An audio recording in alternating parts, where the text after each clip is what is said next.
નમસ્કાર મિત્રો, હું કરણ જોશી. છેલ્લા 2 દિવસથી ઘણા બધા હિતેચ્છુઓના મને મેસેજીસ આવે છે કે ભાઈ, અમે જાણીએ છીએ તું સાચો છે અને અમે બધા જ તારી સાથે છીએ.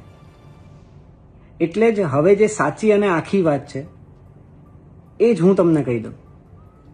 તો પહેલાં તો જે આ ઘટના છે એ 5 મહિના જૂની છે, જાન્યુઆરી મહિનાની છે, જ્યારે મારું અકાઉન્ટ છે ને હેક થયું હતું.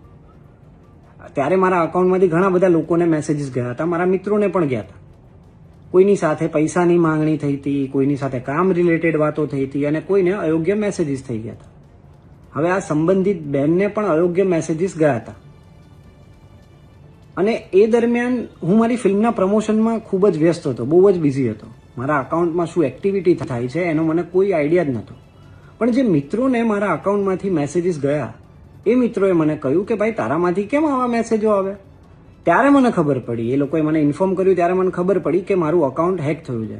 અને મેં ત્યારે જ એ જ સમયે તાત્કાલિક ધોરણે મારા ઇન્સ્ટાગ્રામ પેજ ઉપર આ માહિતી જાહેરમાં શેર કરી કે ભાઈ, મારું અકાઉન્ટ હેક થયું છે.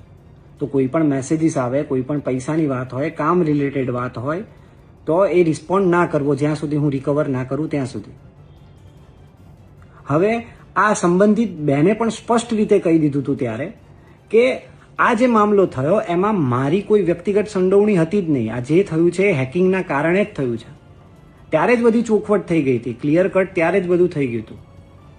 પણ હવે એ 5 મહિના જૂની ઘટનાને ફરી જે અલગ અલગ રીતે રજૂ કરવામાં આવી રહી છે તો એ હકીકત નથી. સત્ય જે પહેલાં હતું સત્ય એ જ છે, સત્ય બદલાતું નથી ક્યારેય. અને મારું ખાલી કહેવું એટલું જ છે કે કોઈ પણ ઓપિનિયન બનાવતા પહેલાં હકીકત શું છે ને પહેલાં જાણી લો. ઇન્સ્ટાગ્રામને કાયદો સમજીને ફાયદો ઉઠાવવામાં આવતો હોય ને એવું બધું મને અત્યારે લાગી રહ્યું છે. આ ના થવું જોઈએ, આ ખોટું છે. અને દરેક સ્ત્રી સન્માનને પાત્ર છે, દરેક સ્ત્રીનો આદર કરવો એ આપણા બધાના સંસ્કારનો ભાગ છે. મને સાચું શું છે ને એના ઉપર વિશ્વાસ છે બસ. અને આ વિડીયો બનાવવાનો માત્ર હેતુ એટલો જ છે કે તમારા બધા સુધી સાચું પહોંચે.